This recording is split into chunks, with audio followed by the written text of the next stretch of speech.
And we're live. Hey, people. Welcome to episode 234 of the Sports Therapy Association podcast. My name is Matt Phillips, creator of RunChatLive.com. And as always, this episode is being recorded live 8 o'clock Tuesday on the Sports Therapy Association YouTube channel. So we have reached the final part of this month's 4-part series on working with athletes with disabilities. And very shortly for tonight's episode, lower limb amputees stepping through adversity, I shall be welcoming back to the show R.Potter and J.Lane Davies, both armed forces veterans and single below leg amputees who set world records at the end of last year on their limitless expedition, conquering the Himalayas, as the first ever amputees to achieve the half and full length of the Snowman Trek in Bhutan. With them will be sports therapist 𝐏𝐫𝐴 and massage therapist J.Lane, both of whom have considerable experience of working with athletes with disabilities.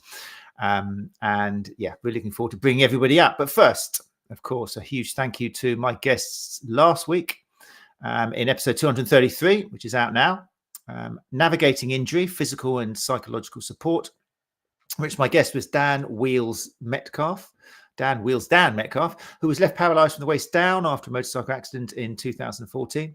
And 4 years later saw his dreams of competing in the Paralympic hand cycling taken from him when he was hit by a car during a 600-mile charity hand cycling event. So what did he do? Well, he took up diving and achieved 3 scuba diving world records. Dan talks openly and honestly about his experiences and is joined by 2 specialists who have worked with him during his journey, Nicola Hunt, neurological and vestibular physiotherapist, and Dr. Catherine Dawson, consultant clinical neuropsychologist. It's amazing listen, as all of the episodes in this series have been, and not just for healthcare practitioners, which I hope is a message that's come across, and some of the feedback we've had has been that, but basically for anyone who is interested in or has been affected by physical and or psychological challenges. So find them now on the Sports Therapy Association YouTube channel or listen on any popular podcast app. People are coming in the live lounge, which is fantastic. Thank you, people. Sometimes I forget. I think last week I might forget just to thank people who joined us live. If you are listening to the podcast, then do please try. I know you've got very busy lives, but do try and come and join us at 8 o'clock on YouTube or on Facebook, because it's just lovely to have people joining. And it's a great opportunity for you to actually get it done. The amount of people I know who just say, oh, yeah, I'll listen to the podcast. They don't manage to find time, or they download it and never listen to it. So it is discipline-wise. It's great if you can just make this hour your CPD for the week. So Cecily Hislop, for example, first to the door as always. Evening all, just finished my steak and chips. That's great. I'm salivating now. The good thing is if you do come in and ask questions, I can bring your questions and your comments up on the screens. It's a nice bit of networking. Gary Benson, founder of the STA, is in here as well. Says evening all. So Glenn Murphy, MBE, says evening playmates. Who do you remind me of then? I can't remember. Tracy Marsh says hi, and other people are coming in now. So thank you very much for joining us live. It really makes a difference. And of course, everybody who listens to the podcast as well. Thank you as well.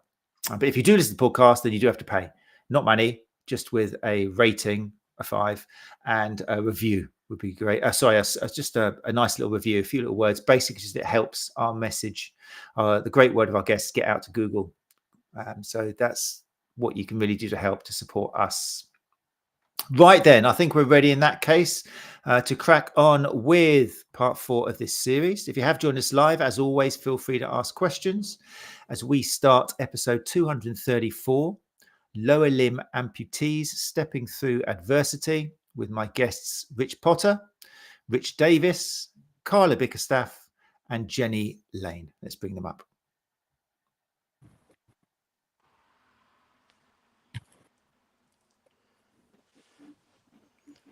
Have we got everybody? Yes, we have. Hey, people, how are you? Good evening. Good evening. We're back. Famous 5 are here on screen. Thank you so much for giving up your time once again, people. I really appreciate it. You're all here in the first episode, so I appreciate you giving up your time. Let's just start for the benefit of people listening to the podcast. I'll just say hi again so people can distinguish your voices. So good evening, R.Potter. Good evening, Matt. Thanks for having us back. No, I really appreciate your time, man. Thank you so much. Dickie Davies. Evening all. Hope you're all well. Fantastic. A sports therapist, 𝐏𝐫𝐴. Evening. Nice to see you again. Thank you. And massage therapist, J.Lane. Good evening. Beautiful. And you all videos working, sounds working. So everything's great. What could possibly go wrong? He said, tempting fate massively. Anyway, right. So the title of the episode, Lower Limb Amputee, Stepping Through Adversity. And for people who aren't aware, they were the words which you guys placed for the emblem, I guess, for your Limitless expedition. And let's just bring a little picture up here for people who have joined us live. This is the advantage of listening to the podcast, of joining us live on YouTube, is there will be some photos being shared. And if you are listening to the podcast and you want to see what's that picture he's showing, then just stop your podcast now and go along to YouTube, and you'll be able to see them. He said as he's taking them off. I'll get those pictures up coming soon. But yeah, so they were the words you put on your Limitless expedition, which was basically you took on what's regarded as the most difficult trek in the world, the Snowman Trek in the Himalayas, with an aim of covering 200 miles. For those of you who aren't aware of this, 200 miles in less than 40 days, including 11 mountain passes at altitudes of over 5,500 meters. And of course, be the first amputees to ever do it. So we're going to talk about that very shortly. But first of all, I think for listeners who aren't aware of you guys, I think we should give them a little summary, if that's okay, about your background. So maybe if we could start off with Dickie Davies, maybe yourself. Yes. Hi, so I am an RAF veteran, and in 2019 I suffered a severe crush injury to my left foot, which 2.5 years later resulted in my left below knee amputation. Following that, I was fortunate enough to be selected as part of Team UK for the Invictus Games in 2023, where I was very fortunate enough to meet the lovely Carlo and Jenny, and who would ultimately become a very good friend of mine, R.Potter. And from there, everything just blossomed. We became good mates. Families got together really well, and which ultimately led us to the Bhutanese Himalayas. Thank you very much. And people may recognize the voice, but Dickie was kind enough to come to Therapy Expo as well last year, where he gave a fantastic presentation with Carla. So yeah, thank you again for that. It was just amazing. People still talking about that, so I appreciate that. It was amazing. And R.Potter, could you give us a little summary of your experiences? Yeah, so R.Potter, I commissioned in 2011, had a really fun career. Unfortunately got injured playing football for the military, which was pretty brutal, especially when I was told it was a sprained ankle, but it was actually an OCD, which is an osteochondral defect. So it could have been managed conservatively, but wasn't. I had surgery, ultimately contracted sepsis, and after a protracted battle with sepsis and osteomyelitis, I had a below the knee amputation. Like Dickie, I represented the UK at the Invictus Games, won a couple of medals, and then went to Bhutan to do the Limitless expedition. Fantastic, which we'll go into shortly. I thought it was interesting. I think we commented last time, R.Potter, I think you had somebody, it happens quite a lot, doesn't it? People assume, especially when they learn that you're veterans, that the amputation was due to some kind of catastrophic injury in battle or something. So is that something you just understand now and take on board, or how do you feel when people presume that? I think at the beginning, I used to get pretty worked up about it and pretty frustrated about it. And then I almost got that sort of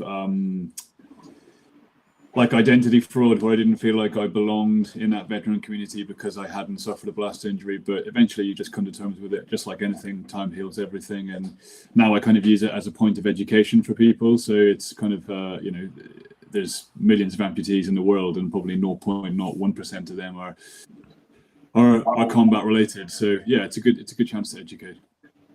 That's amazing. And well, I think that'll be a common theme as we talk to both of you. Dickie, for you, do you still get people presuming that? And what's your reaction compared to originally? Not as much, because I was Air Force. They seem to think, we got the safer avenue in the forces. But I've had it a few times, like Rich. And at first, you feel like a fraudster. You go, no. I had a very unfortunate incident whilst on deployment. It wasn't war related. But yeah, you sort of move on with it. As Rich just said, so many people in the armed forces community and veterans who have non-combat related injuries and disabilities as a result.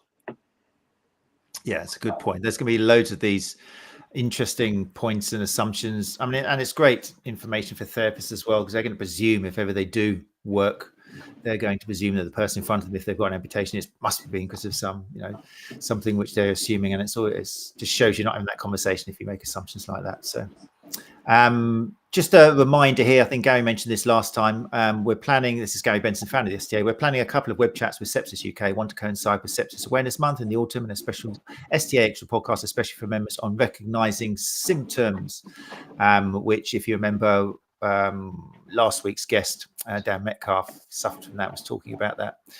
So yeah, thanks Gary for reminding us of that. And Carla and Jenny, when did you first meet Rich and Dickie? So it will have been towards the end of 2022, I want to say, when the first round of selection started for the team for 2023. And then from sort of the January 2023 was when the team was confirmed, but we weren't allowed to tell people that team was confirmed. So you get we had near enough a full year, I think, working together before heading out to the games. And then obviously came back from the games and carried on working with them through the next crazy adventure. Next crazy adventure. And Jenny, yourself, similar circumstances? Yeah, similar. I didn't manage to work with the guys through the trek, but certainly worked more with Rich Potter as well. But yeah. And we did do, if you listen to the podcast and are not familiar with Victor's Games, we had pretty much a whole episode, or we did have a whole episode on that 2 weeks ago, which would be 230. He did the maths quickly, 232, where we had Sam May and Gemma Barnes, and we were talking all about the Invictus Games, which is very much worth a listen. But yes, back to the expedition. So September 2024, episode 211, both of you, all of us were here, and you were literally a month away preparing for setting off. I don't know if that seems like a lifetime ago now, but it seems pretty incredible when you take that. They're both nodding. For those listening to the podcast, they're both nodding. But yeah, does it seem like a lifetime ago to think before that happened, pre-Limitless Expedition? Either of you? Yeah, the months since then is just disappeared. We're into 2025, and it feels like it was over a year ago now. Almost a distant memory, but also still a lot of emotions to bring up from it. And for you, Rich Potter, you were nodding away then, thinking, yeah, you could say that. Yeah, I mean, I think September wasn't that far away. I think once you hit your 40s, time just goes anyway. So, yesterday may as well have been here as far as I'm concerned. But I think also the Limitless Expedition was a year in the making. So it wasn't like we just decided in August that we're going to do this. It was a year of planning and interviewing and recruiting and trying to get sponsorship. So, yeah, it was a very long, protracted process. And by the time we got to September, I think it was quite cathartic to be like, okay, we're done, we're going, this is it, it's real. Because up to that point, it didn't really feel real. I think kind of end of August was when we finally got flights booked and all the logistics sorted. Otherwise, it was all just, we're hoping to do this. So, yeah, it was nice to actually get away and do it, wasn't it? Oh, yeah. Well, how did you describe it? We were chatting offline. What was it? Rather long walk in the mountains or something? Yeah. You came up with a lovely quote of let's mention that. I'm interested in preparation for that. Then we can talk about the actual expedition itself. But in preparation for that, Carly, you were very much involved in that. For listeners who are soft tissue therapists, hands-on therapists, any actually even allied health professionals, physios, I'm sure will be interested in it. Let's look at the physical work. How are you involved physically and helping these guys prepare for it? So I saw Rich and Dickie I think it was once a month. So I travelled down to Norwich to go and see them. And I was like, I'm here to help. You tell me what you want, what you need. I'm very much led by those guys, but also offering my advice where I can. So we did a lot of hands-on soft tissue work, obviously, because they were doing a lot of prep work ready to go out on the trek, but then also giving them little tips and little hints on things that they can do to self-manage whilst they were away and help each other as well if they needed to. Obviously sleeping in a little tent is not a great deal of space, but what can I give them that they can find useful, that they can help if they need it while they're out there? and then also talking on the side of more like first aidey things, like what will you need to do this to look after your stump. Like, obviously I know they're the experts in their condition, they live with it day in, day out, but what can I offer from an outside perspective? Is there anything different I can offer them? So that's kind of it in a nutshell, really. That's fine. I want to look at the self-care, which is an important part, in a second, but what about actually hands-on? Therapists who are here are probably keen to know, what were you doing that was hands-on? And we'll talk about the other support you gave them later on, but yeah, hands-on, what sort of stuff are you getting involved in? So even though they've both got the same amputation, they're both very different and wanted different things out of treatment. Obviously a lot of lower limb stuff, so we were looking at both legs and lower back, and to some degree, because obviously Dickie's doing a lot of archery as well at the same time, a lot of shoulder work for him. So it was a lot of soft tissue work through there, a lot of manipulations and stuff, just mobilizations, assisted stretching as well, sort of to help. And again, sort of how can I show you guys something that you can help each other with? So like things like we said at the expo, how do you do a hamstring stretch when potentially you haven't got the ankle to anchor to? Or the same with a quad stretch, how can I show them how to help each other whilst they're halfway up a mountain somewhere and need to do that kind of thing? So yeah, it was a lot of soft tissue work, a lot of mobilizations, a lot of, well, I don't say a lot of teaching, because that's not, I don't mean that in like I'm trying to make them into therapists, if that makes sense. It was just sort of like things that I might find useful for them. And then the same, they could ask me questions if there was anything they weren't sure of, or how to do things, or what would I recommend, those kind of things. So it was a kind of an all-rounder sort of session, really, if that makes sense. Yeah, no, totally. And Jenny, you weren't involved in the actual preparation there, but you worked with these people and other people in similar situations in the Invictus Games. What advice would you, what question, what could you tell listeners who are soft tissue therapists which you think might surprise them about working with somebody? Let's stick with low leg amputation. What do you think might surprise a therapist? I think really, well, two things I would say. I mean, mainly these guys are normal people, if you like. They have normal problems in the same way as you'd have a problem with somebody who walked in a street with tightness and adaptive kind of responses to an injury. If somebody's limping a lot, then you're going to see things up and down. It's exactly the same, but just on a slightly different level. And the other thing that I would say is, you know, I talked about the stomach before. The thing that surprised me most was just how soft and baby soft the skin was actually on the stump themselves. Carla and I were saying that we thought that they were a lot harder, like it was a bone with tissue around it. Like when tone, there isn't tone in the stump. There's no within the muscle that covers the quite soft. You're breaking up, I'm afraid, a little bit, Jenny. I might ask you to refresh the screen or something. It's kind of lagging a little bit, unfortunately, at your end. We're missing every kind of third or fourth word. I can tell you what Jenny just said. We're going to do that all night. Okay, let's do it. Basically, it's translator.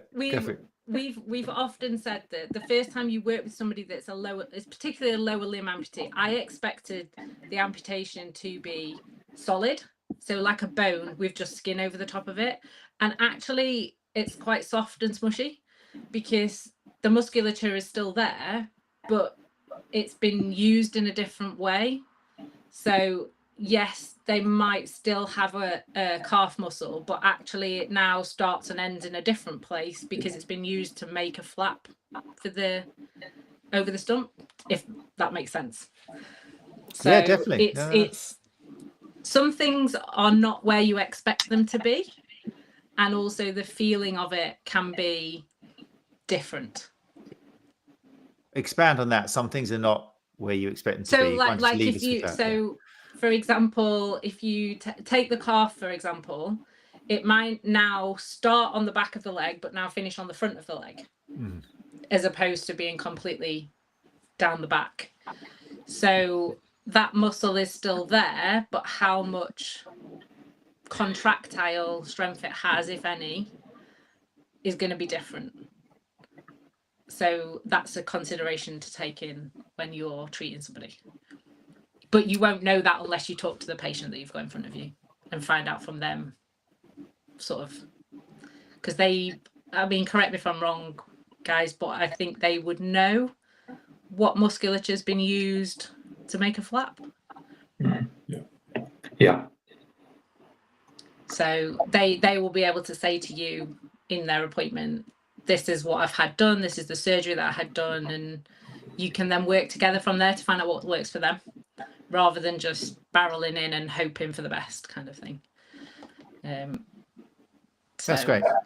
That's really good points. I mean, because that's something which has been said across all 4 episodes now, and it's something we need to remember as therapists, is just remember there's a human at the end of that leg, ankle, knee, shoulder, whatever it is. And it sounds ridiculous, but we've all kind of trained, and you know, Carla and Jenny, you know that more than anybody, we're all trained to just treat the injury, aren't we? It's something which unfortunately isn't changing that quickly in traditional teachings. And yeah, we just go straight for the knee, thinking do some tests and then check this, and now we need to do this to the knee and change this to the knee, get some exercise to strengthen this, and we might not even consider what the other person in the end is even feeling or thinking or needs. So yeah, it's like you said in previous episodes, it's exaggerated even more the importance for communication, and it has carried through, hasn't it, to the rest of your career when you're working with other athletes or people. So yeah, very interesting. Jenny, sorry we lost you for a second there. I think Carla summarised wonderfully. Oh, actually, it's actually better. I don't know what you've done. Good. Yeah, lovely.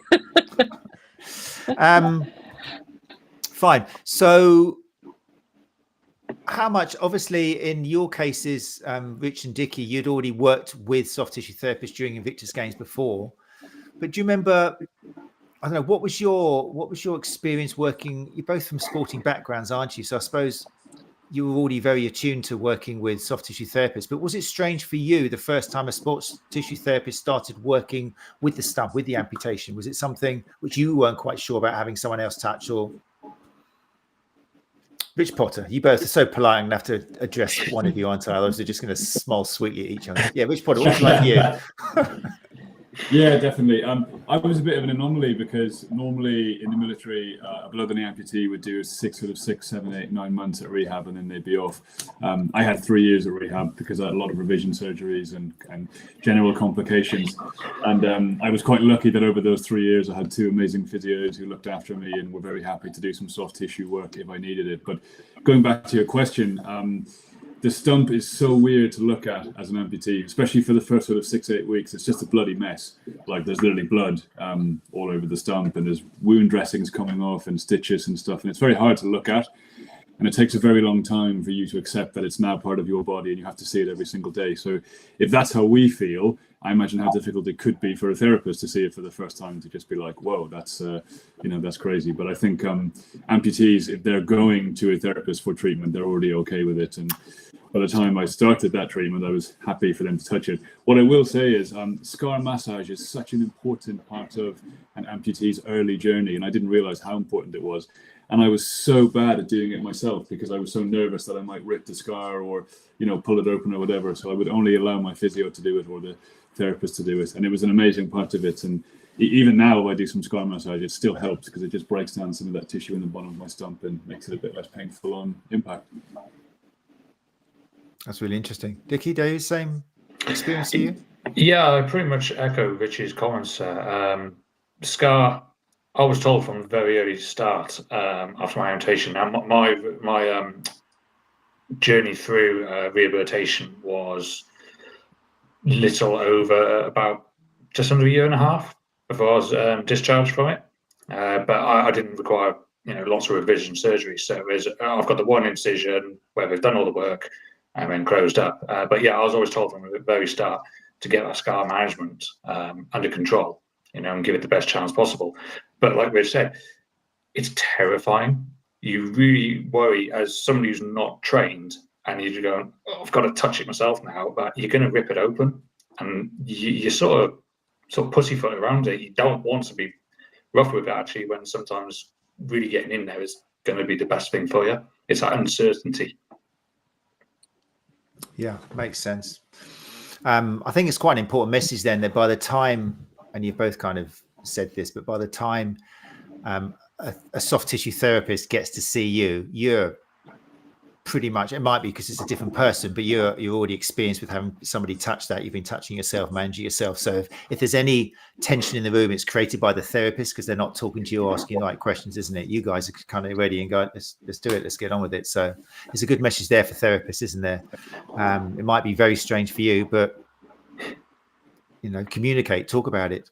And you guys are both realizing it must be strange for a therapist if they haven't worked, with a stump before. You appreciate that. So yeah, just talk, people, just communicate with each other. Easier said than done, definitely. Fine, right. I wanted to go into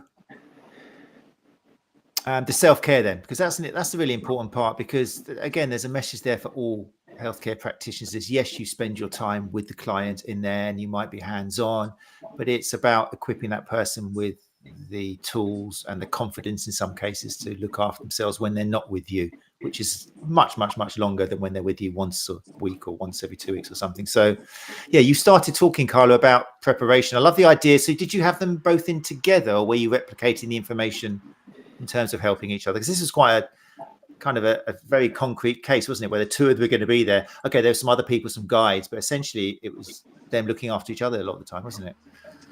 Yeah, so basically I said to them, are you happy to both be together, obviously, because it's a treatment at the end of the day, but they were happy to be in together. So we went through a lot of the things together and we discussed how it might be slightly different for each of them. So we might do the same sort of let's say we were looking at like a glute release. We might do the same thing for both of them, but how each of them needed it done slightly differently, so that they could then take that with them, like I say, out to the mountains, and they were going to get the most out of it for themselves, really. But that was very much sort of centered around them, with me using my knowledge to help them in the best way that I could, rather than me going, this is what you have to do and you have to fit into this mold to do that. It was all, how does that feel for you? How does that work for you? It was all asking those questions and getting that feedback for them, which I think is really important, because I could have just waltzed into there and gone, yeah, right, Rich, Dickie, you need to do this. This is what you've got to do. Take that with you. And actually, they might have got nothing out of it whatsoever. So I've just wasted my time. I'm wasting their time. It doesn't help them in moving forwards. It doesn't keep them doing what they want to do. So it was always ask them for their feedback and ask them what they wanted out of it, really. Fantastic. So kind of classic principles of coaching, where you're all together coming to a plan rather than just handing out, like you say, a photocopy of a textbook or something. Jenny, is that, I know you and Carlo are two peas in a pod in many respects, but I guess that's kind of a leaf out of your book as well when you were working with the Victors Games, and even this year in Vancouver. Yeah, absolutely. And I think you have to treat people like that, because ultimately, like I was saying last time, you have to make your treatments really effective, because otherwise people with a disability, or who need a bit of help, a bit more help from a day-to-day point of view, they're not going to get the same response that from a treatment, or even a stretch, or even any information that you're giving out as somebody who has two legs. It's fairly straightforward. I've bumbled that, but you get the idea of what I'm trying to say. No, definitely. And Rich and Dickie, I mean, on the actual expedition, was it a case of using this quite a lot? Were there times where you did have each elbows into each other's buttocks without going into too much detail? Yeah, I think one of the things that Carla alluded to mention was she gave us several incredible first aid kits filled with dressings and scissors and tape and you name it. Basically, it was very complete kit, and there was a little foam roller in there, like a tiny little foam roller, and that was the most useful bit of kit I had on the entire expedition. Genuinely, without that, I may not have finished it, because I've got a very short stump, and so my hamstring is quite tight because my calf is pulled around to the front of my shin bone. So when my hamstring gets tight, it pulls on the calf muscle, which wraps around to the front of the shin and ends up disrupting several nerves, and I get really, really bad phantom limb pain, as in, like, I don't even want to go on. And then just sort of 5 minutes rolling gently in the hamstring, just kind of pushing any of that nonsense out, made a huge difference. Maybe only for half an hour, but it still made a huge difference. And then half an hour later, I could always do it again. So, Carla, I know I've already said it, but thanks again for that amazing kit. That's good to hear. That's good to hear. And also you've just answered 2 questions in 10 seconds, which is fantastic. I don't know whether you saw these questions, but that directly related to something that Nikki Mansfield asked here. Let's just bring this up on the screen. Nikki says, not sure if anyone knows what happens with the innervation of the muscle that is now in a different position. Does it keep firing as it's still attached distally, or does it modify over time? So yeah, you get that, do you? You still get that what you described, those symptoms. And yeah, interesting. Good question, Nikki. And then also that led in nicely as well to Cecily. Cecily, I haven't forgot you. I've got it down here on my crib sheet. But Cecily asked this last time, or in episode 1. She said, I did ask this on the first episode. I know, Cecily. Thank you. I'm sorry. I said sorry. But how do you deal with phantom limb pain, itch? Is it something you can train the brain to overcome, or does it stay with you? Yeah. It absolutely. I mean, I'm coming up 4 years since my amputation, and phantom limb pain is absolutely staying with me, to the point I'm now seeing a pain specialist to explore new treatments. And what they're now doing is just upping my gabapentin and giving me 𝐑𝐢𝐜𝐡 just to see if we can get on top of it. But I can look at my foot and I'm very much aware that the foot is gone, but that one little part of my brain isn't getting that message, and my brain's go-to is my big toenail being pulled off of, which right now, because I'm sat here, I'm not being physically active, it's having a right go at. There's not much I can do to get rid of that, alleviate it. It sort of comes in waves. It's almost always there in the background, but it can increase intensity. And it's the resting periods, which is far worse. When I'm just sat there in the evening, relaxing, getting into bed, that's when my phantom pains will really creep up on me. But actually, during the trek, during my training for archery, and I'm on my legs, I almost don't get it. You get the odd little electric shock, feels like a little cattle prod to the sole of the foot. Just a little reminder that you had it removed, and just almost like a little dig at you. But yeah, there's different treatments out there. I can alleviate it by tapping on as close to my perineal nerve as possible, and that turns it into a tolerable pins and needles sensation. Although that is a very brief fix, it almost instantly comes back. Very interesting. And the medication you mentioned, how does that work? I'm not sure. Neuropathic medication. I don't know. Not medically qualified enough to understand it. I just know at the moment it's doing about probably 50% of what I'd like. So before we explore transmuscular reinnervation surgery, we're going to see if increasing the dosage will have an effect. If not, then there's TMR surgery, radiofrequency ablation, and that would be something we can have a discussion about. And how about, anybody who's looked at phantom limb pain have probably been drawn into maybe I don't want to say exaggerated, but a lot of mirror therapy became popular. It's kind of been here with pain education, and maybe kind of described too much as a solution. But did you experiment with that at all, or was it attempted? I've tried most of them. I've tried looking at photos of left foot and right foot. Mirror therapy, my brain will not be tricked into it. So yeah, we're unfortunately increasing the meds to see if that helps. Mind you are RAF, so I wonder if it works easier with army people. I'm not sure. Maybe that's a bit of a dig there. Sorry, I'd expect it off Rich, but not yourself. Yeah, so I had to get that in there. I know that you're the brunt of his humour a lot of the time. Interesting. Thank you for sharing that, and that's really a good question, Cecily. For you, 𝐻_Potter. Oh, sorry, Carla. No, it's all right. I was just going to say, from a therapist point of view, it's also important to understand what can trigger phantom limb and what can make it worse and what kind of makes it better. So depending on the severity of how they get it, you can alter your treatments accordingly. as a therapist. But again, that comes down to communicating with your patient and knowing what they need and what they want, and how severely they get phantom limb, if they get it at all. So yeah, again, comes down to communication, really. So can you give us some examples? Can you expand on that?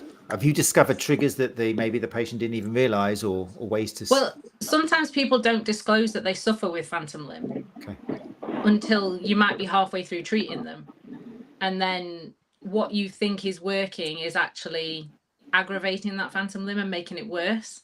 So then you have to change your approach to what you're doing, to make it more comfortable for them. And like Dickie said, sometimes we might do something and he's like, oh, I can feel that in my foot, and I can feel that aggravating my foot.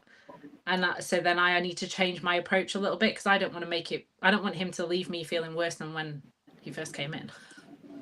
Yeah, it's interesting. I mean, again, when you look into pain science, then phantom limb pain is one of the big things which made people like, Patrick Wall and that think about, the way pain is an output and that a response to the input. But yeah, there's also talk of, like, because of the homunculus, the little guy with the big hands, the big tongue, and kind of representing the sensory areas in the brain. There is research, I think, which suggests that touching a different part of the body, which is quite near that kind of homunculus vestibular kind of image in the brain, then that can relieve symptoms, even though maybe scratching, some people will find part of their body, could be a shoulder, back of the head, anywhere, and that actually relieves the pain or the itching in the foot. Have you come across that at all? Anybody in the room? Is it something that you were taught about or told to look for? No. Or is it just Laura Mosley doing another one of his videos? Sorry. There's so much literature out there kind of like showing that we jumped on the bandwagon a little bit with pain, not bandwagon, but it's been exaggerated. The pendulum swung a bit too far. So I just wonder whether it's something which you guys have been investigated, but it's not. No, I should have answered Cecily's thing about the itch. There is nothing worse than a phantom itch that you cannot scratch. It's horrific. I've even had it so intense that I've gone to scratch my left foot with my right one because it's felt that real. Yeah. And you feel like a right idiot after 3 years of not actually having the foot and still going to try and scratch it. Yeah. No, I mean, I can't even imagine it, but it must be infuriating. Rich Potter, any experiences along phantom limb pain? Yeah, so the first 3 years post amputation, I didn't really get it, and I was quietly very smug about it because I knew amputees who really suffered from it. And then for whatever reason, I think it might have been the increase in training load just before Invictus, during Invictus, and then Bhutan. But lately, it's been really bad. And I'm actually the opposite to Dickie in that I quite like relaxing, because you can get aids like this sock here. It's designed to be like a Faraday cage. So they put strips of metal through it, which stops signals going out, but also stops signals coming in. So anytime I have phantom limb pain, I just pop that over my stump and it completely kills it. It's a wonderful bit of kit. I try and stay off meds in general because I was on meds for so long. I was like a box of Tic Tacs, and just the side effects and everything else just didn't work for me. So without going down a rabbit hole too much, I now take things like THC gummies or CBD gummies, that kind of thing, just to kill it. And they really help. And for me, it's a bit of a golden bullet. Great, thank you. No, interesting. And again, just discovering how did you discover that? Was it recommended to you, Rich, or was it through your own research? Yeah, they were. So when I got back from Invictus, I was a bit down in the dumps, shall we say, and I called the doctor, and he was like, "Oh, here's 6 months of citalopram," and I thought that can't be the answer. Anyone who knows what citalopram is, I'm sorry, it's a horrible drug, but the side effects are awful, and I was determined to find something else. So a buddy of mine who was actually a coach of athletics said, "Hey, try THC." I had never drunk in my life, I'd never smoked in my life, never done drugs in my life, so it was a huge deal for me to want to go across to that side, but having been doing it for about 12 months now, on and off, it is an absolute game changer for me. I appreciate it. There we go. Right then, let's talk about the expedition, because we've left a few people hanging. Got some images here which you can kind of talk us through a little bit as and when they come up. So, I mean, I've asked this before, but I think the audience wants to know, what made you pick that trek? I mean, did both of you just kind of think, well, let's just find the toughest thing out there and do it? Because I don't think they come harder, do they? It was a Google search to start with. You just look for what's the toughest, most ridiculous kind of goal to have in terms of, just in life. And that what hadn't been done before. Really? Okay. And that's as simple as that. And you both looked at each other and that'll do. That's the one. So actually, to be truthful, Dickie suggested we do half of it and then we go to Costa Rica and do a coast to coast in Costa Rica. But just due to expenses and general costs, it was just impossible. So we were like, well, why not just do the full snowman? And that was it. So it was either Bhutan or Costa Rica. But given that we had read an 84-year-old woman had just finished the coast to coast in Costa Rica, we were like, well, it's challenging, but clearly it's not that challenging. So we need to do something that's really hardcore. And Bhutan was pretty high up there. Oh, yeah. And talk us through, I'll bring up some images now. If you listen to the podcast, and this is where you might want to skip to YouTube and have a look. There's only a few images, but, a photo tells 100,000 words or something. But yeah, give us an idea, you two, what memories come when we're showing these photos on here. That was pretty much our, the one on the left is our daily wash stroke cold water therapy for our legs. In glacial rivers, which are about 3-4 degrees, if I recall, something about that. So pretty fresh. Yeah, they were freezing. And it gives a fairly accurate, I suppose the landscape changed as the trek went on, but I mean, it's not just trekking, it's trekking over what seems to be an incredibly unstable surface as well.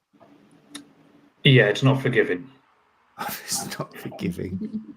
And that's the bit that we were not prepared for as amputees. We did lots of walking on treadmills out on the coast in Norfolk, and did a bit of running and that kind of thing. We were so ill prepared for the terrain and what that surface was like. It was, I think, maybe 2 hours into the trek on day one, we both looked at each other and just thought, what have we let ourselves into? Yeah, I mean, you can read, articles on the internet, textbooks, stuff like that, and it gives you a tiny idea of actually what you're going up against. We watched so many videos of people who have previously done it, or at least attempted it. And it's only when you get there that you realise an amputee shouldn't be there. You can see why so few people do it every year. An amputee has zero right to be there. I think we count ourselves very fortunate that we even had the opportunity to do it. Let alone to get as far as either of us did. But I guess that was the main drive behind it, wasn't it? You wanted to raise awareness and show what people with amputations can do. And also raise money for 𝐵𝐵𝐿SMA, wasn't it, as well? Yeah, absolutely. And also to prove to ourselves that, we are just as capable as any able-bodied person. Well, more, let's face it. What you've achieved up there, I think you've superseded that a little bit. You could have done 1,000,001 things. But yeah, you've definitely proved that. Yeah. There's a wonderful quote here, which I think I did last time, but it was just following you on Instagram and hearing about your progress in that. And this just was such a great quote. I'll read it out now for the listeners. It says, so far, we've trekked over some of the most mentally challenging and demanding terrain an amputee can face. Boulder fields, loose stones and rocks, slippery scree slopes, river crossings, steep ascents and descents, and a few yaks along the way. It has tested our mental fortitude to the max, watching each and every step, precisely placing our prosthetic foot for the best grip. Step after step after step. But we push on step by step, day after day. Geez, that's just a novel waiting now. I'm reading it thinking, I'm turning the page. I hope that's on the card somewhere because, yeah, that's beautifully. Was that you, Potter, writing that? I think it was Dickie's AI. Oh, don't say that. Cut. Right, we'll edit that out. That's just ruined the show. We'll edit that. That will not be in the final episode. That's fine. Yeah, as I say, that was a beautiful piece of writing. I'm looking forward to that being in the book. Yeah, but let's go to it. I think the next photo, next photo. I said off air I didn't want to bring this up, but I think it's an important part of it. So yeah, talk us through what happened, Dickie. Right, yeah. That was a very bitter pill to swallow. So was it day 12, Rich? Day 11, day 12? We just done the half snowman, had a rest day. That was a short 6 kilometer day, but woke up in the morning to put my leg on, couldn't fit my first prosthetic, couldn't fit my second, put my oldest prosthetic I had with me on, which was over a year old, and I couldn't fit in that. I'd severely swelled up. Rich's pace was phenomenally quick. Actually, to be honest, it was probably average pace. I was phenomenally slow because every step was agony. The swelling, I forced my leg in because the only way to the road, which was the only place between the start and the finish line for the resupply to continue. It was a downhill day as well, and downhill for an amputee is just hell on earth anyway. Uphill is actually surprisingly easier.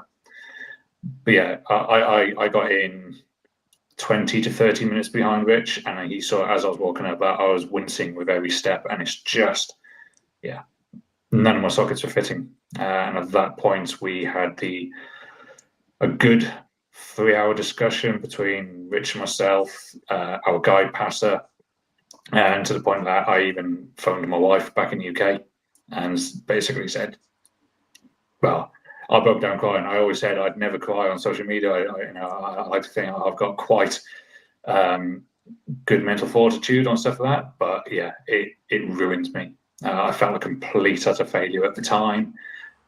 Rich was brilliant in consoling me, but it had an effect on him as well, because we knew that for safety, for my own safety, for Rich's safety, for the crew's safety, that withdrawing was the only option left to push on. So the next day, he wouldn't have got the helicopter in to rescue me, so it would have been taking crew and horses to get me out. The horses are rated to 50 kilos, allowed to carry up to 50 kilos. Well, I'm over that. So it would, I was also the heaviest on the crew. So, with the shorter stature of the Bhutanese people, I tower over them. So trying to get in an armpit over the two of them would have been a challenge alone. And that's when we made a decision that, I was going to withdraw, head back to a hotel, and Rich refused to go any further until he knew I'd actually booked a flight back to the UK and I was going home to be safe with my family and to recover. And that was difficult for me because I believed in what we were doing to raise the money for charity, to empower other amputees and people with disabilities of what is still possible. And then just watch him the next day set off by himself and not to actually be there to support him. That was another pill I had to try and swallow. And that was another emotional 4-hour car drive along was basically the edge of the mountain with just sheer vertical drops. That was more terrifying than half the trek, to be honest. But yeah, that was awful moment for me. Very painful. It took me several weeks to get over. Yeah, and as we discussed, and you've already kind of mentioned, very difficult for you, Rich, as well, because like your best mate there, you can't do it, and you're thinking, oh, do I go on? What do I do? It must be very tricky for you as well to make decisions and continue. Yeah, it was tough, and I think we both left camp the same day, as we often did, and then we would tend to drift apart during the middle part of the trek, and then we come together for the kind of last straight, which was lovely. But on this particular day, I think after about 200 meters, I was out in front, and I would occasionally glance back to watch Passo, our guide, drop back to kind of pick up the slack a little bit. And I remember we stopped maybe 2 or 3K in, and I said to Passo, our guide, he's done. I said, I'm telling you now, he's done. And Passo was like, no, he's fine. I was like, he's done. I know Dickie well enough. I can see it in his face. He's defeated, he's broken. And he kind of valiantly lurched into camp. And I could see how difficult it was because his face was, it was excruciating pain. It's not something that I'm ever willing to experience. I'm lucky in that respect. But we then had a pretty emotional conversation. We went back and forth again like a pendulum, and it was very difficult to make a final decision. So I basically said, you need to speak to Tony, because Tony's the only one who can talk sense into you and the only one that you're going to listen to at this point, because it doesn't matter what Passo and I say, your health and your personal safety has to come first. And I think, whilst without dancing around the subject, yes, it was very difficult for me, and I was able to kind of crack on and do it. I was lucky I had Passo. Passo was an amazing guide. He started as a guide, he ended as a friend, so that was great. But I think what Dickie hasn't said is, and I was very glad to find this out from Passo, our guide, when he got home to the UK, he was told his dog had to be put down a couple of days later. So I believe there was a little bit of fate there from the universe that was bringing them back together just to say goodbye one last time. So that was a consolation that I took from that, and it kind of helped me propel myself to the finish line. Which did you get to? And yeah, I mean, you did manage to still set, well, 2 records. The finish line was the 3rd one, but you still managed to get to the halfway point, and I think the monastery was a place to get to as well before. So you still walked away with 3 things that had never been done before. And I think I messaged you on Dickie on Instagram. I hope you got loads of messages and stuff. But to show how difficult something is, sometimes there's got to be a fail, isn't there? There's got to be something. You took yourself to the limit. You demonstrated that. Sometimes people finish, it's like, yeah, I finished, but you can talk about how difficult it was. But when you get to the stage where you physically can't move any further, it kind of just shows on paper, I've taken myself to 10 out of 10. That's it. Yeah. I don't know whether that's consolation or not, but that's how I read it anyway. Yeah, like I said, it took a while to get over that feeling of failure. And I had many people telling me that you didn't fail, you still went on and attempted something that no other amputees or any disabled people have ever attempted before. And I've sort of turned around, and realised that, this is just proof that, it was a world record attempt. It wasn't a given, and that is how it is for amputees. Not every day is a given for us. So there is no certainty that your leg is going to play ball. My mind, my body, everything was still good to go for that trek. If my leg had only just got that message, I'd like to think me and Rich would have been able to cross that line together. And I was definitely there with him in spirit. Just couldn't be there physically. Yeah, well, it was an incredible. It was an incredible occasion, and some amazing photos and the stories. And yeah, hopefully, I'm sure there will come a book or something out of it eventually. So we were talking last time. How did you guys find it? We were talking to Dan Metcalf last week about all the things he's done, again, just to raise awareness, money, much needed money, funding in his case of spinal research, and there's to help people in similar situations. But did you feel that not as much aid was there as you could have? How can I put this politely? Powers that be who have got money to invest. I mean, Dan suggested that they only want to know once you've finished, once you've got something for them to sell papers or whatever it is. But during it's when you need the funding. And it was a big thing for you, wasn't it, funding? Oh, yeah. Yeah, this wasn't cheap.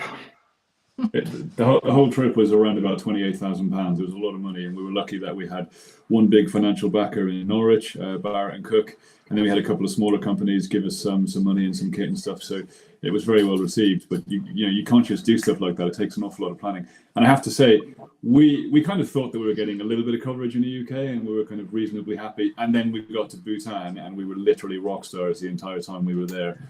We had like random people coming up and taking selfies and saying, "Oh, we saw you on social media. What you're doing is amazing." And I think because they live there, they understand how difficult it is. And also they don't see disabled people. It's not really like a normalized thing in Bhutan. So for them, it was just such a huge deal. And then you come back to the UK and they're like, "Oh, cool, good for you." They don't really understand how difficult it was and what we went through to get there. But they will eventually, I'm sure. Yeah, I think they just saw 2 guys saying, "Yeah, we're doing the most challenging trek in the world," but because nobody's ever heard of a snowman trek, I mean, I'll be honest, we never heard of it until it came up on Google, and I said, you do the research, it doesn't even come close to actually being that. And I think that's why it didn't go as far as we'd like it to have nationally. I just don't think not enough information on this trek and just how difficult it was, particularly for 2 disabled people. Yeah, I mean, I think you're being very kind. I mean, it's true, we don't know about the snowman trek, but the powers that be know very much about disability and raising awareness and empowerment and should be putting money behind this sort of thing because, the goal at the end, and that they don't, it's just annoying. It's frustrating. Matt, do you know what we were most surprised about during the whole process? The number of bigwigs that we were introduced to speak to, like heads of businesses and companies, who in person pledged us all the support in the world, and they would give us money and they would facilitate this and that. And then when push came to shove, we got absolutely nothing from them. And that was really disheartening for us because A, it's the first time we've done it, and B, you take somebody at face value, that's how you trust them, especially if they're in that level of responsibility. So if they're saying, this is what we're going to do for you, and 2 weeks later, oh no, sorry, we can't do it. That was difficult to take, wasn't it, pal? Oh, yeah. It was a right, kick in the teeth. It's hard to sort of accept that, when somebody seems so in front of you, so on board with what you're doing and want to back you. But then here's our email address, here's our contact details, you get in touch. And there were occasions we didn't even get a reply back. Okay, this is getting me frustrated. But I think I just wanted that to be on the podcast, because if any people are listening, if there's any, what's the word for people who just want to help and be nice, and I can't remember what they are, just wealthy altruists, basically, who do want to put some money in a good way. Philanthropists. Yeah, that's the one, philanthropist. Thank you, Rich. Oh, you're so educated for army. It's brilliant. Yeah, exactly. He's paying me tonight, Dickie is, by the way. But yeah, no, philanthropists. If there are philanthropists out there, I just wanted this message to be here on the podcast, because it's like, where else do you put money if not for something like this? I mean, I know there's lots of people, I know there's not enough people, there's lots of things going on, but yeah, this would have been a classic case where it could have helped. But anyway, let's not finish on a downer. But since then, response has been good. I think definitely you, Dickie, you've been involved in conferences and presenting, and getting the word out there. Is that as a result of this? Has it kind of helped you get more of a platform? Yeah, a little bit. I'm very fortunate that one of our sponsors, who also my legal team for my claim from my injury. I've done a few bits of work with them, and it's now led me to doing prosthetic and amputation conferences over the last month and going into next month. And yeah, it's nice to sort of be able to share and spread the word of, life as an amputee, the challenges we can face, but actually it's not all doom and gloom. Yeah, no, good message, definitely. And that was definitely one of the great messages from Therapy Expo.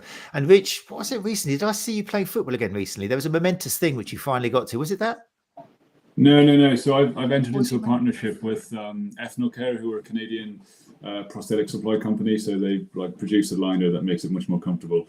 A great bit of kit, and they've been very supportive of me. So it's quite cool that we can work together. I've got a couple of corporate gigs in London next month, which is cool. But next week, I'm presenting awards at the Army Annual Sports Awards, which is mega. And that is solely due to the fact that I did the snowman trek. They kind of picked me up from social media and were like, oh, can you come along and present? So it's definitely opened up doors, but it probably hasn't helped where we wanted it to help. And that was enabling society to look at disabled people in a better light. I think we're treated like garbage, but our time will come, I'm sure. Yeah. No, that's the way. I mean, that's been the message. Our time will come sums it up, because you're both such hard work and you're doing so much good. So yeah, that's a good way to look at it. It will come. But yeah, people, they could do with a little bit of help as well along the way. It will come, but let's make it get there a bit quicker. Well, look, we're running out of time. It's 8:59. Really appreciate you guys sharing so much. And also Carla and Jenny, I mean, you're sitting there, and I don't mind not asking you questions now, because I know that you both very much, I mean, part of the reason you're such great therapists is you take the back seat. You prefer to be in the shadows. But hearing Rich and Dickie must be warm for you. It must be thinking, especially when they're celebrating the good times, what they've managed and the positivity. You must be sitting there thinking, this is why I love working, in this industry. It's hard. I mean, when I saw that video of Dickie, I cried. I'm not gonna lie, I sobbed, because I knew how much they'd worked and how hard it was for both of them, not just for him to sort of make that decision to walk away, but obviously for Rich to keep going as well, and not being able to talk to them as well. It's really hard. But obviously he spoke to them when they came back, and I did see them both when they came back as well, which is good. So yes, we go through the highs, but we also go through the lows with them as well. So it is challenging but rewarding at the same time. So you kind of, if I didn't enjoy what I did, I wouldn't do it. Like, I'm there through the good times, I'm there through the bad times, and that's what I signed up for. That's what I do. She's so good. She's so good. And Jenny, for you, similar, I guess, celebrating the highs and the lows, but ultimately, so that we can finish on a positive note, it must make you very warm seeing looking at the achievements and how you played a part, even if it wasn't directly in preparation for this, just the industry you're in and how much you give. It must be rewarding to see the highs. Yeah, absolutely, 100%. And I think as well, the thing not to underestimate is that not only have these guys been through the difficulty of having to recover from the trauma of their injuries, but then still being able to have being able to think of other people and wanting to help improve the way that people view disabilities is just, I think, is phenomenal. And I think they're just very warm-hearted, open people who can tackle stuff like the snowman trek just like it's a walk in the park. And I think that's the problem, is people think that it's easy because they tackle it with such courage, really. And it's obviously not. Amazing. Well, there are so many more things we wanted to talk about tonight. We did want to, who was it? Somebody asked a question about strength training, which we just haven't had time to talk about. We were going to look at some of the strength and rehab and an app as well. Maybe we'll do that another time, Carla. Be nice, actually. Yeah, we'll talk about that. But it'd be interesting, strength and conditioning, which these guys have used, and how, again, we talked off air how it's very individual. But yeah, sorry I didn't get to ask you that, Tracy, adapting exercises for amputees, but we've run out of time, I'm afraid. I'm sorry about that. And there's plenty other we want to talk about, but hey, we will get together, I'm sure, at some time soon. And especially as both of you got exciting stuff coming up, which we didn't mention either. I mean, Dickie, there's your acting we didn't talk about, but we'll leave that as a little hook in there. No, we can't do that anyway, can we? Because it's embarrassing for you. Now, I think that was a really interesting point. What are you up to tomorrow, Dickie? Even though it was sprung on you at the last minute. What are you up to? Yeah, I'll keep it short. I am a casualty simulation role player. So I play a blown-up soldier to help train British and foreign forces in battlefield triage to save lives. So I'm as low as you get on the acting scale on the Z-list. But that's cool. So in other words, you're preparing servicemen to be aware what's going to be like when situations like this arise, and not to kind of, to be conditioned to it. Absolutely. Fantastic. Amazing. And Carly, you had some experience with that as well, didn't you? What was it? Yeah. So we, when I did my pre-hospital qualifications, we had some casualty simulated actors come in, so that as part of our training, again, you're taught how to deal with that, and it's a much more realistic scenario than just having a dummy on the floor to practice with, because they actually talk to you, they scream and shout, and so yeah, it's a useful training aid, really. Yeah, it's just kind of the extreme end of getting people used to something that's different. I mean, we all, the natural tendency for humans is to fear something we're not used to. And I guess, body shape, even everything is something not the same as us, and naturally we show fear. But once you've had a conversation and met some people, whether it's number of limbs or skin color or anything, you realize there's a human at the end of it, and you have no reason to be worried. It's just talking it through. So yeah, it's interesting to hear that. Right. I don't want to keep you for any longer than we should do. If people are interested in keeping in contact with you guys, Rich Potter on Instagram, amputee_Rich. All these will go into the links, as always, in the show notes. I definitely recommend you follow these guys to keep up to date. Well, they've got so much interesting stuff moving forwards as well, and you might even want to help and play a part in that. Rich Davies, or Dickie Davies Instagram, Right Foot Rich. Follow him there. The Limitless Expedition, particularly if you want to go back and follow the story, some amazing stuff on there, which I would recommend you have a look through. That's _Limitless with a B, obviously, _expedition. And then Carla on Instagram as well, some amazing stuff out there. Sports Therapy by Carla. And then Jenny Lane on Instagram. Check out Instagram, really is goodbye Facebook, your history. Jenny Lane Instagram, at jennylane.sportsmassage. Follow Jenny there. So thank you so much. That brings us to the end of an incredible month on information and working with athletes with disability.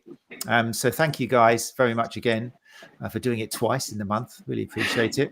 That's Rich Potter, Dickie Davies, C.Bickerstaffe, and Jenny Lane. And also to the other guests who joined us during the month, Sam May and Gemma Barnes, the Team UK athletes recently returned from Victor's Games 25, Dan Metcalf from last week's episode, and also Nicola Hunt, specialist in neurological vestibular and respiratory physiotherapy, and Dr. Catherine Dawson, who was with us last week as consultant clinical neuropsychologist. Amazing. Thank you, everybody. And I started off this episode, I'm not sure if I said it live, but that's it. I think you guys have had it too good for too long. So I'm not having any guests anymore. I am going to have guests, but I'm not going to bombard you with quality like this every week and then do something else the week after, because the shelf life is just too small. I've been feeling guilty for quite a long time. There's so much in this episode for people to take home and reflect on and act on and think about and pass on to other people. You can't do that in 6 days.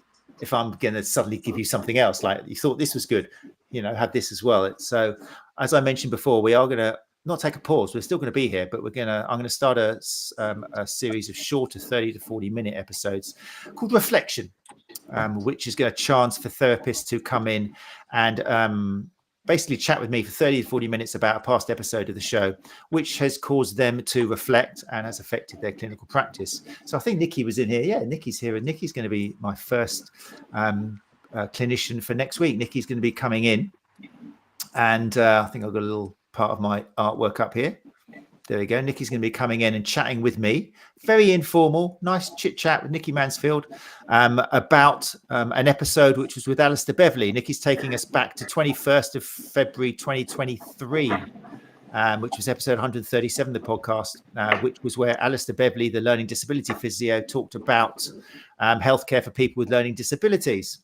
So, yeah, I'm hoping this will encourage people to look back at past episodes. And I'm sure there'll be people who want to talk about this episode and reflect on it, and we will get some of this information not to disappear in the past, basically. We'll bring it back up. So thank you, Nikki, if you're still in here. I hope you haven't forgotten. That's going to be next Tuesday. Same format. Join us, people, live if you can. Even more so if you're a clinician, because we love to hear Nikki's take on that episode. And if there is a particular episode, you've got 244 now to choose from. If there's a particular episode, including any of these last 4, which has affected you as a clinician, and you'd like to come on and chat about it, then just hit me up, matt@runchatlive.com or matt@sta.co.uk. Either of those will work. As long as you've got a decent internet connection, well, you must have a decent internet connection, and a mic and a webcam, and you're happy coming on and chatting with me, just me, very relaxed, then I'd love to hear from you, because that's what we're going to do for the next few months. So, yeah, let me know if you're interested in that. Anyway, that's it, people. Thank you once again, Carla and Dickie and Jenny and Rich. Really appreciate your time. Thank you. And yeah, thank you so much. I'm really looking forward to looking back on all 4 of these episodes. And hopefully, if you are listening to these people, then do try and spread them. Do try and give them to a colleague, give them to a friend, give them to a family member. Just send them the link. Make sure it's something they're going to listen to. Spotify, Apple, YouTube, whatever that person favors, because it really is worth getting out there. Right, I've been rambling on. Nikki says, of course I haven't forgotten. I'll be reviewing all of Alice's episodes. In fact, great, Nikki, you've got 7 days to do it. So yeah, you better get started now. Thank you, everyone. Thank you, everyone who joined us live as well. Really appreciate it. And hopefully see some of you next Tuesday, which will be April the 1st. It's not a joke or anything. We will be here April the 1st at 8 o'clock on YouTube. In the meantime, take care of each other. Bye-bye. Right.